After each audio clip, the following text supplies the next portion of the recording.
En 1962, notre gagnant du prix Donaroy fait l'acquisition de la section laitière et du fonds de terre de l'entreprise familiale.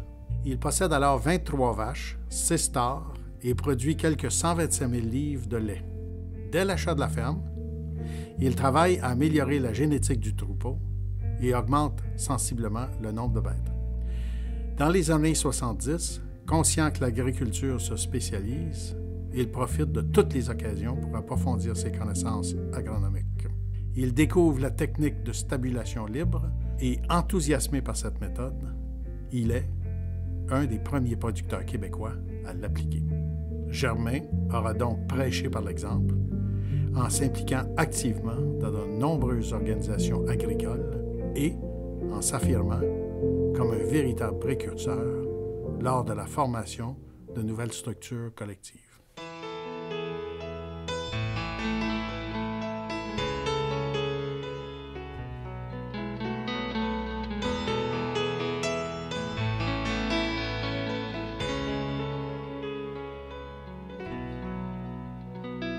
Moi, ça fait 31 ans que je connais Germain, puis en jeune producteur, il y a 31 ans, mais on visitait des entreprises. Puis Germain était une ferme qu'on visitait souvent, parce que Germain était un des premiers à avoir un salon de traite dans la région. Puis les salons de traite, il n'y en avait pas beaucoup. Fait que nous, en jeunes producteurs, on va apprendre, on allait voir ce qu'il y avait de mieux ailleurs. Fait que c'est le même qu'on a connu Germain avec un salon de traite, on le trouvait très innovateur. Bien, Germain Desilets, pour moi, c'est un patron ça fait 10 ans que j'étais à l'ancêtre et c'est un patron exceptionnel on s'est développé au courant des années, un grand lien de confiance. Germain, pour la région centre du Québec et la Mauricie, c'est l'exemple d'un bâtisseur, celui qui, dans une entreprise familiale, dans un domaine de l'agroalimentaire, a porté beaucoup d'efforts avec ses propres enfants, mais avec des collègues pour bâtir des investissements majeurs, entre autres dans le domaine du laitier. Je me rappellerai toujours, il y a au-delà de 20 ans maintenant, quand on s'était rencontrés et il m'avait dit en farfelu, on va bâtir une fromagerie avec des coopérants, des partenaires, ce qui est déjà pas facile, et un produit qui est unique. Et aujourd'hui, quand on parle du fromage L'Ancêtre, qu'on voit partout, où qu'on soit, pas seulement au Québec, ailleurs au Canada, on réalise que ce produit-là qui vient de chez nous avec beaucoup de fierté, mais ça part d'un homme avec une imagerie, avec un rêve qu'il a réalisé.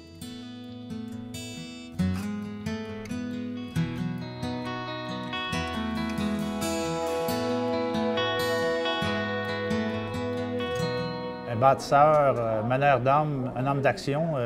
C'est un moment donné, dans un meeting, parce qu'on est toujours en groupe, on est sur un conseil d'administration, on placote, puis on a plein de projets, mais à un moment donné, les projets, il faut que tu les mettes à terme. Il faut que tu prennes une pelletée de terre, puis tu dis, ça commence là.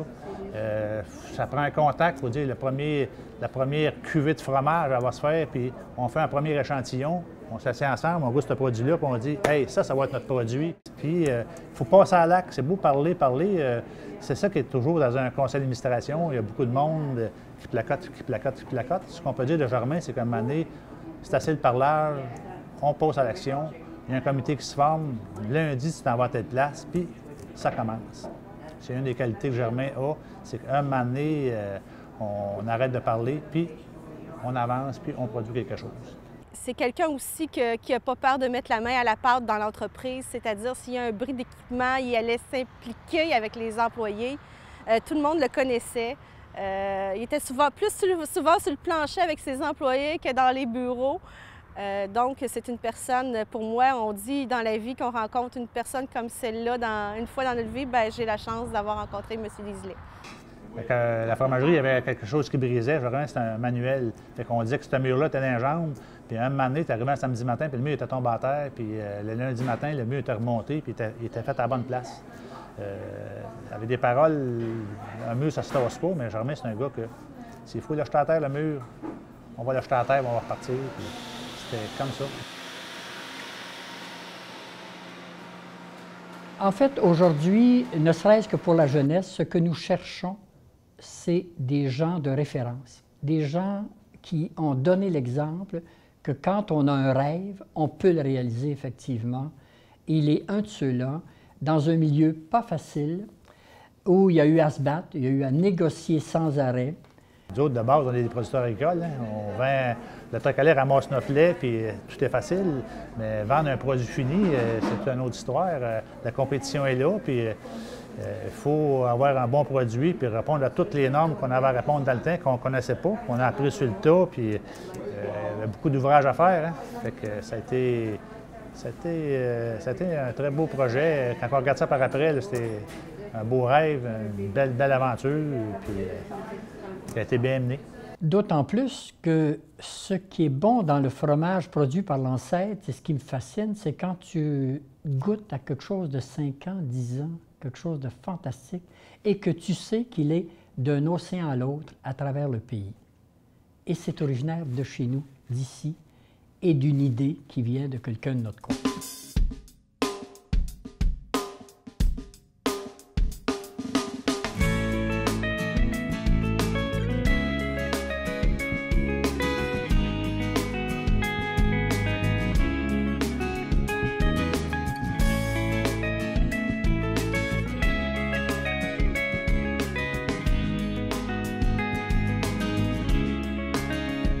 L'expérience qu'il y a eu, c'est que justement, après mon école, j'ai suivi beaucoup de cours pour prendre la relève de mon père et de ma mère à l'entreprise. Puis quand que mon père a décidé de nous donner plus les rênes dans ce temps-là, moi et mon frère, bien, lui, s'est comme tourné vers la transformation. Fait qu'on l'a laissé aller là-dedans. Nous autres, on était plus vraiment sur la ferme, concentrés à faire le lait pour l'usine. Fait que le choc n'a pas été trop grand, c'est que on a tout simplement vu partir le père, puis on est tombé roi et maître sur la ferme. Il nous a laissé les rênes, puis lui, il s'est lancé dans son aventure à lui. Je pense que c'est un peu son bébé là, de transformer avec la vision qu'il avait eue du bio, puis qu'il n'y avait pas de transformateur à l'époque. Lui il a décidé de rendre le produit au consommateur, de le rendre accessible puis disponible sur les tablettes. Fait qu'il s'est investi un peu d'une mission là-dedans. Une fois qu'il a pris une décision, il fonce puis il lâche pas tant qu'il n'a pas réussi ce qu'il veut atteindre. Fait que c'est ça. Il a fait pareil. La ferme, il a décidé du jour au lendemain, on tombe bio, c'est fini, on ne met plus d'engrais chimiques. Puis là, on a foncé là-dedans. Puis une fois que ça a été réalisé, bien là, il a foncé dans l'ancêtre, puis il a foncé pour réaliser. Quand il y a un projet dans la tête, normalement, il tient à son idée. Et je suis très heureux qu'on reconnaisse le travail accompli par mon père dans le domaine de la transformation laitière. Je sais qu'il a mis beaucoup de son cœur, beaucoup de sa passion là-dedans. Et puis, je suis très honoré pour lui qu'on le reconnaisse et qu'il reçoive un prix pour son travail. Entre-temps, Germain s'est lancé dans le biologique. D'abord, en réponse à certains problèmes de santé de son troupeau, puis parce qu'il réalise que l'utilisation d'insecticides dans les grandes cultures ne cesse d'augmenter.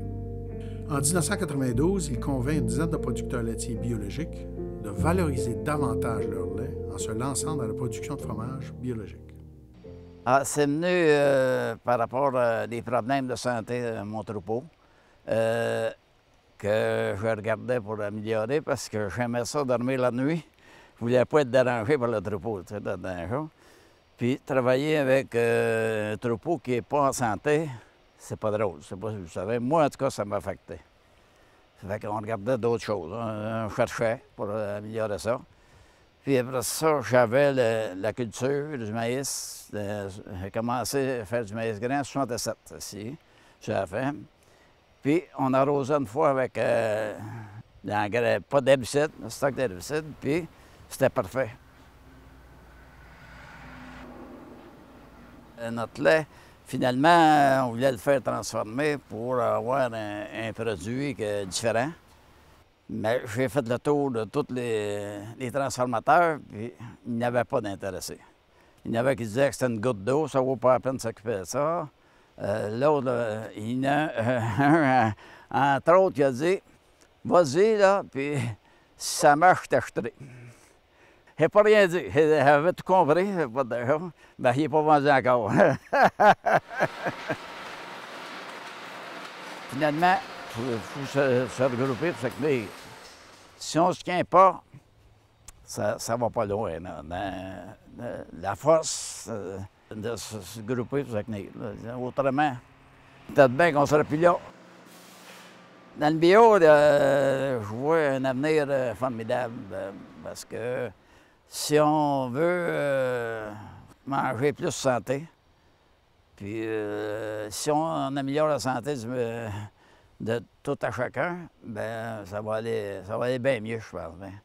Si mon troupeau est plus en santé qu'il était autrefois, ça fait que le monde qui va manger ce produit-là a beaucoup plus de chances d'être en santé. C'est comme ça que je vois ça. Ah, OK.